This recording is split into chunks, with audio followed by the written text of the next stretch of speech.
vers la mise en œuvre d'un plan Marshall avec l'Afrique. C'est en tout cas l'ambition de la présidence allemande du G20 qui entend construire un avenir commun avec l'Afrique.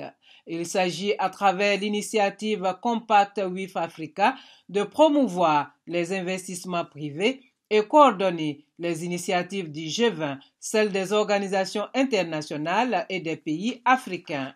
Pour la chancelière allemande Angela Merkel, initiatrice du concept Compact with Africa, cette conférence internationale sur le partenariat G20 Afrique marque le début d'une coopération fructueuse. Nous, les pays industrialisés, nous devons nous demander est-ce que nous nous sommes engagés sur la bonne voie avec notre aide au développement classique? Je pense que non, parce que nous nous sommes toujours focalisés sur notre propre développement économique. Aujourd'hui, nous avons besoin d'une initiative qui ne parle pas de l'Afrique, mais avec l'Afrique, dont cette initiative Compact avec l'Afrique, Compact avec Africa. Vous, les pays africains, grâce à votre agenda 2063, vous avez aussi tracé la voie et vous avez dit où le développement devrait aller. 9 pays africains, dont 6 de l'Afrique de l'Ouest, au nombre desquels la Côte d'Ivoire, vont bénéficier de ce programme Compact with Africa. Le président de la République, Alassane Ouattara, s'est félicité de la tenue de cette conférence avant de saluer les actions de la chancelière allemande en faveur de l'Afrique.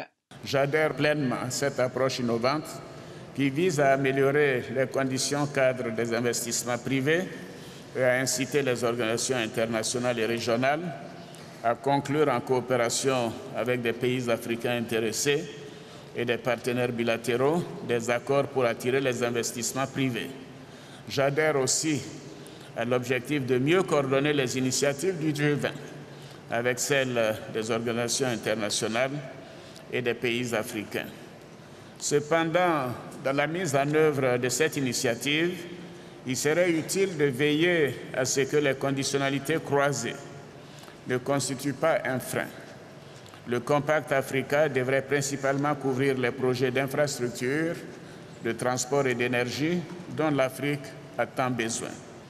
En ce qui nous concerne en Côte d'Ivoire, nous avons bien évidemment des projets nationaux portuaires, aéroportuaires, construction de logements sociaux, aménagement de zones industrielles, mais il faut surtout, et nous croyons à l'intégration, des projets régionaux structurants, tels que les corridors autoroutiers et les chemins de fer sous-régionaux. Vous savez, c'est ce qui a fait le démarrage de l'Europe et nous devons nous en inspirer au niveau du continent africain.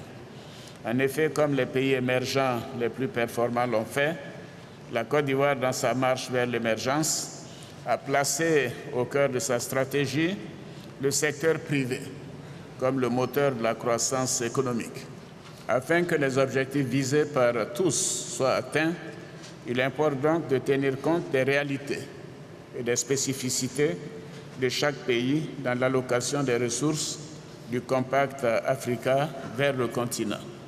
Mon pays est fier de sa tradition de solidarité et estime que si des fonds conséquents sont alloués, cela aura un impact significatif qui contribuera à la réduction du flux migratoire vers l'Europe.